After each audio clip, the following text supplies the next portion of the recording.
Hello दोस्तों, मेरा नाम योगेश यादव। आप सभी का स्वागत है आपके अपने YouTube चैनल पर। तो मैं आज आपको एक ट्रिग्नोमेट्री का बहुत ही इम्पॉर्टेंट पार्ट सिखाने आया हूं, जो कि जब तक आप ट्रिग्नोमेट्री पढ़ोगे आपके जीवन में हमेशा काम आने वाली है। तो हम चलते हैं, आप मेरे साथ बने रहिएगा। अभी मैं आपको 90 तक की वैल्यू सिखाऊंगा निकालना। इसके बाद मेरा जस्ट ही वीडियो क्वाड्रेंट पे आएगा, जो कि आप आगे 180 या 240 या 260 आप किसी की वैल्यू आसानी से निकाल सकते हो। तो अभी मुझे इस क्लास में ओनली 90 तक की वैल्यू याद रखनी है। आप इसके बाद जस्ट दूसरा वीडियो आएगा, उसको देखना।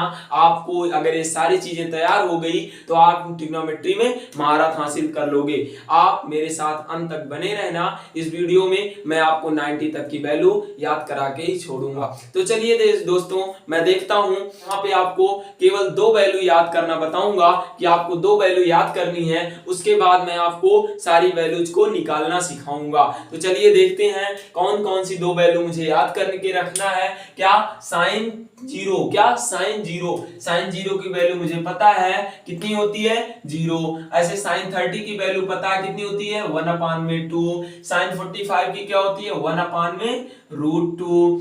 और साइन 60 की क्या होती है, √3/2। क्या होती है, √3/2। साइन 90 की वैल्यू मुझे पता है कितनी होती है, 1 होती है। इसके बाद चल लेते हैं cos वाली वैल्यू। तो cos 0 की वैल्यू होती है 1। क्या होती है cos 0 की वैल्यू, 1। और cos 30 की वैल्यू होती है √3/2। क्या, √3/2। और sin 45 की वैल्यू जस्ट आपकी जो sin 45 की वैल्यू होती है वही cos 45 की वैल्यू होती है। क्या होती है, 1/√2। क्या होती है, 1/√2। cos 60 की वैल्यू कितनी हो जाएगी, cos 60 की वैल्यू हो जाएगी 1/2। इसके बाद चलते हैं cos 90 की वैल्यू क्या हो जाएगी, 0 हो जाएगी। अब आपने तो दो वैल्यू लिख लिए। अब आपको इसके बाद कोई वैल्यू याद नहीं करनी है, आपको मात्र दो वैल्यू याद करनी है। अब आप जरा साइड में आइए, उसके बाद मैं आपको सिखाता हूं क्या। चलिए मैं आपको बताता हूं क्या, साइन थीटा। क्या लिखा मैंने लिख दिया sine theta. Sine theta is equal to, मैं क्या लिख सकता हूं, 1/में कॉसेक थीटा। क्या लिख सकता हूं, 1/में कॉसेक थीटा। यदि आपने मेरा पहला वीडियो देख के आए हैं आप, जो मैंने ट्रिग्नोमेट्री इंट्रोडक्शन में बनाया था, तो ये सारी चीजें मैंने आपको वहां पे बहुत अच्छे से समझाई थी। यदि आप नहीं देखे हैं तो आप जाके पहले वो वीडियो देख लीजिए, आपको डिस्क्रिप्शन बॉक्स में नीचे लिंक मिल जाएगा और आप उसको देख कर आइए, ये सारी चीजें आपको पता हो जाएंगी। तो मैंने बताया था वहां पे साइन थीटा क्या होता है, 1/में कॉसेक थीटा। इसी तरह मेरा क्या होता है, कॉस थीटा। क्या होता है, cos theta is equal to 1/में सेक थीटा। इसके बाद मैं आपको बताता हूं tan theta is equal to क्या होता है मेरा, साइन थीटा अपान में कॉस थीटा। क्या होता है, साइन थीटा अपान में कॉस थीटा। इसी तरह मैं कॉट थीटा लिखूं तो क्या लिख सकता हूं, कॉट थीटा बराबर, मैं एक चीज और लिख सकता हूं क्या, 1/ में टेन थीटा। क्या लिख सकता हूं, 1/ में टेन थीटा। या इसी को क्या लिख सकता हूं, कॉस थीटा अपान में साइन थीटा। क्या लिख सकता हूं, कॉस थीटा अपान में साइन थीटा। इसके बाद आपको सेक थीटा जो कि मैंने बता दिया क्या होता है, sec theta just opposite cos theta is equal to होता है 1/सेक थीटा। तो sec theta is equal to क्या हो जाएगा, 1/में cos थीटा। क्या हो जाएगा, 1/में cos थीटा। इसी तरह मेरा sin theta is equal to, जब 1/cosec थीटा होता है तो मैं cosec theta is equal to लिखना चाहूं तो क्या लिख सकता हूं, cosec theta is equal to लिखना चाहूं तो मैं लिख सकता हूं 1/में sin थीटा।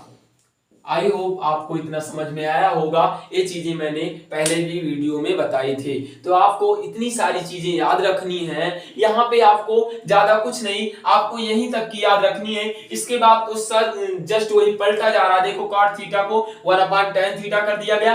तो tan theta is equal to क्या होता है, मुझे पता है sin थीटा अपान में cos थीटा होता है। तो tan theta is equal to, मैं क्या यहाँ पे 1/tan थीटा है, तो जब ऊपर जाएगा तो पलट जाएगा, क्या हो जाएगा, cos थीटा अपान में sin थीटा। थीटा, यहाँ पे sec theta is equal to 1 upon cos theta, जो कि cos theta is equal to मैंने बता दिया क्या होता है 1 अपान में सेक थीटा। तो आप यही तीन वैल्यू याद रखो, ये तीनों आगे की निकल आएंगी। तो सबसे पहले उसके बाद हम देखते हैं tan थीटा। मान लो मुझे tan थीटा की वैल्यू, एक भी वैल्यू मुझे नहीं पता है, मुझे tan थीटा की वैल्यू नहीं पता है, तो मैं कैसे निकालूंगा? आप यहीं पे देखते रहिए, मैंने लिखा क्या tan थीटा बराबर sin थीटा अपान में cos थीटा। तो मैं tan थीटा की जगह पे मान लो मुझे tan जीरो की वैल्यू निकालनी, किसकी? tan जीरो की वैल्यू निकालनी है, ठीक है। यहाँ पे देख लो tan जीरो की वैल्यू निकालनी है, तो मैं यहाँ पे क्या पुट करूंगा? sin जीरो, क्या पुट करूंगा?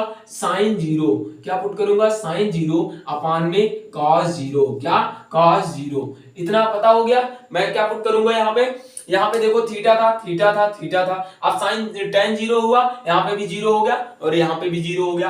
अब मैंने बताया आपको साइन जीरो की वैल्यू क्या होती है? जीरो, और cos थीटा की वैल्यू क्या होती है? 1। क्या होती है? cos थीटा की वैल्यू 1। तो यहाँ पे हो जाएगी जीरो अपान में 1, जिसको भी हम क्या लिख सकते हैं? जीरो। क्या लिख सकते हैं? जीरो, क्योंकि किसी भी संख्या के अपान में हमेशा जीरो होता है। तो क्या हो जाएगा? जीरो अपान में 1 इज इक्वल टू जीरो। अब मुझे पता होगी tan जीरो की वैल्यू कितनी होगी? जीरो होगी। tan जीरो की वैल्यू कितनी होगी? जीरो होगी। इसी तरह हम चलते हैं, क्या निकालना है? tan 30। तो आप देखिए इसके बाद मुझे जब निकालना है tan 30, तो मैं यहाँ पे क्या लिख सकता हूं? अब यहाँ पे आप पुट कर दो, ये सारी जगह पे आप क्या पुट कर दोगे?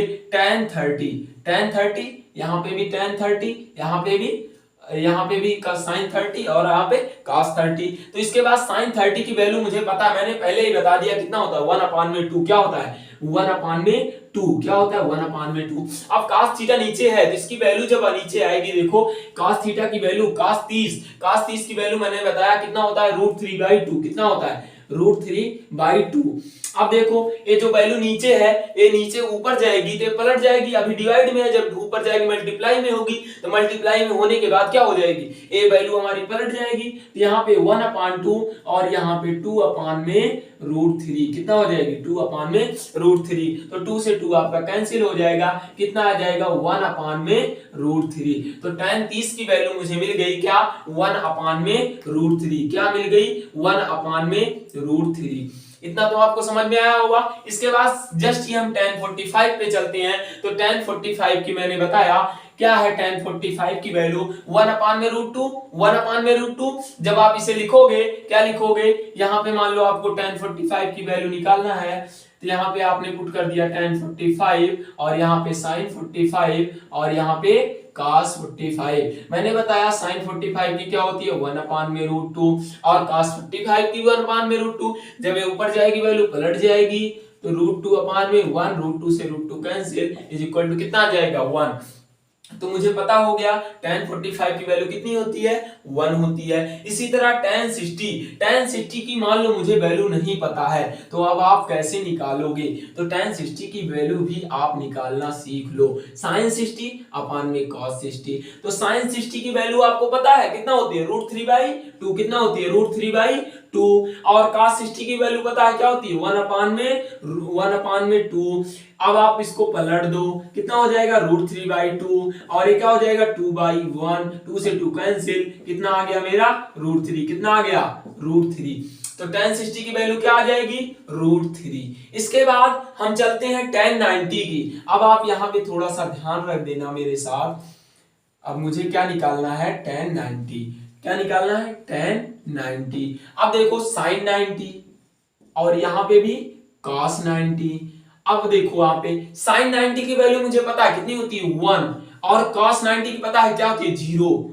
यहाँ पे सबसे बड़ी बात, देखने वाली बात यह है कि जब किसी चीज को हम, किसी भी नंबर्स को हम 0 से डिवाइड कर देते हैं, तो क्या हो जाता है? इन्फिनिटी हो जाता है, जो कि क्या होता है? Not defined. क्या होता है?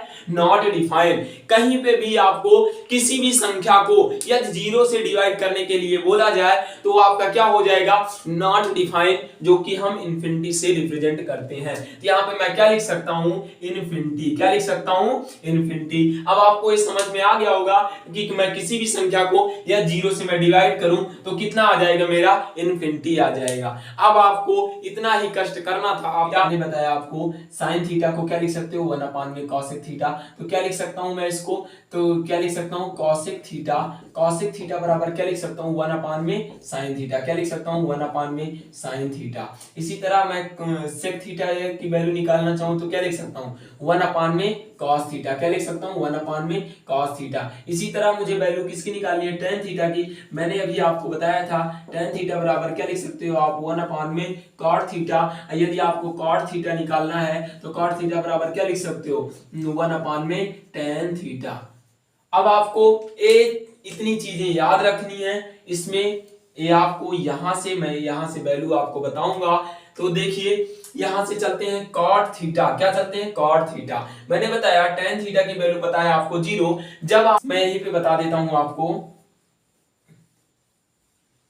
यहां पे मैं लिख देता हूं टेन थीटा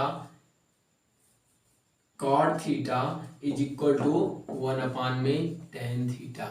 इसके बाद मैंने आपको बताया कि कॉट 0 की वैल्यू निकालना है। तो यहां पे आप क्या पुट करोगे कॉट 0 तो यहां पे 1 टेन 0 मैंने बताया टेन 0 की वैल्यू कितनी होती है 0। क्या होती है 1 में 0। अब क्या आ जाएगा इनफिनिटी। क्या आ जाएगा इनफिनिटी। इसको रिप्रेजेंट करते हैं इनफिनिटी से। तो मेरा जो कॉट थीटा की वैल्यू है वो क्या हो जाएगी 1, ये हो जाएगी इनफिनिटी। उसके बाद फिर हम चलते हैं कॉट थीटा की मुझे वैल्यू निकालना है। तो 1 में टेन थीटा ऐसे ही क्या लिख सकते हैं 1 में टेन थीटा। जब आप इसको पलटोगे तो क्या हो जाएगा √3। जब आप इसको 1 को पलटोगे तो 1 ही होगा। आप इसको पलट दोगे तो क्या हो जाएगा 1 में √3 हो जाएगा। फिर यहाँ पे देखने की बात है आपको, सबसे पहले मैंने बताया टेन इन्फिनिटी को जब आप फिर से ऐसे लिख दोगे क्योंकि 1/0 था। अब इसको आप ऊपर जब लेके जाओगे तो क्या हो जाएगा 0 हो जाएगा। इसको आप क्या ऊपर लेके जाओगे तो 0, इसकी वैल्यू क्या हो जाएगी 0 हो जाएगी। फिर चलते हैं सेक थीटा। तो भैया आ जाओ तुमको भी बताते हैं हम। मैंने पढ़ लिया है पहले ही कि cos थीटा बराबर 1 में सेक थीटा। तो तुम किस स्टेप की मूली हो, तुम भी सेक थीटा तो लिखे हो। तो सेक थीटा बराबर मैं क्या लिख सकता हूँ 1 में cos थीटा। तो थीटा की वैल्यू मुझे निकालना है तो सेक 0 लिखूंगा। और मुझे cos 0 की पता है, cos 0 की वैल्यू मेरी क्या होती है 1 होती है। तो भैया जब यहाँ पे सेक 0 यहाँ पे 1 और 1/1 तो क्या आ जाएगा ओनली 1। उसके बाद फिर देखो मुझे cos थीटा की वैल्यू पता है √3/2। अब इसको जस्ट पलट दो तो क्या हो जाएगा 2/√3। अब इसको भी भैया आओ तुम भी पलट देते हैं तुमको भी, तो क्या हो जाएगा √2। और फिर इसको पलट दो तो क्या हो जाएगा 2। देखो फिर 0 को पलटोगे क्या हो जाएगा 1 में 0। इसके नीचे तो 1 लिखा है। जब क्या हो जाएगा 1 में 0 मतलब 1 में 0। भैया नंबर को डिवाइड कर रहे हो तो हम हो जाएंगे नॉट डिफाइंड। क्या हो जाएंगे भैया ये आ जाएगा मेरा इनफिनिटी। क्या आ जाएगा इनफिनिटी। उसके बाद फिर कॉसेक थीटा पे भैया आ जाओ तुमको भी हम सबक सिखाते हैं। तो कॉसेक थीटा मैंने पढ़ रखा है sin theta is equal to 1 में कॉसेक थीटा। तो और कॉसेक थीटा क्या होता है 1 में sin थीटा। अब sin थीटा की सारी वैल्यू पलट के मैं cosec थीटा की वैल्यू लिख दूंगा। तो भैया आ जाओ तुमको भी लिखते हैं। 0 को पलटोगे फिर मैंने बताया 0 अभी था 0 ये लिखा हुआ है 0.1। अब करोगे 1/0 तो 1/0 दैट्स नॉट डिफाइंड। क्या हो जाएगा इनफिनिटी। उसके बाद फिर से चलते हैं किस पे 30 पे। 30 की वैल्यू क्या है 1/2। जब इसको पलटेंगे तो क्या हो जाएगा 2 हो जाएगा। फिर यहाँ पे लिखा है 1 में √2। इसको भी पलट दो क्या हो जाएगा √2। और इसको भी पलट दो। एक कह रहा है मैं लिखा हूं √3/2। अब कह रहा है cosec थीटा। इसको जरा पलट के मेरे सामने लेके आओ तो इसको पलट दो क्या हो जाएगा 2/√3। कह रहा है भैया हमारे सामने आना तो सीधे पलट के आना नहीं बहुत मार खाओगे। तो क्या हो जाएगा 2/√3। अब भैया 1 को पलटोगे तो 1 कह रहा भैया चाहे जैसे पलट दो मैं नीचे 1 भी हूं तो मैं क्या आ जाऊंगा 1 आ जाऊंगा। आई होप आपको ये सारी वैल्यू मेरे साथ निकालना समझ में आया होगा। तो चलिए दोस्तों अब आपको हम अगले वीडियो में मिलेंगे। आपको क्वाड्रेंट के साथ हम मिलेंगे। आपको सारी वैल्यूज वहां पे मैं आपको थोड़ा हाई वैल्यू, अभी मैंने आपको 90 तक की वैल्यू सिखाया। इसके बाद मैं आपको 180 की वैल्यू या 240 या 260 या 360 या 340 सब की वैल्यू मैं आपको निकालना सिखाऊंगा। आपको ये सारी वैल्यू याद हो गई तो आप ट्रिग्नोमेट्री में महारत हासिल कर लोगे। तो चलिए दोस्तों अब हम कल सेम प्लेस। Thank you. जय हिंद जय भारत। Yeah.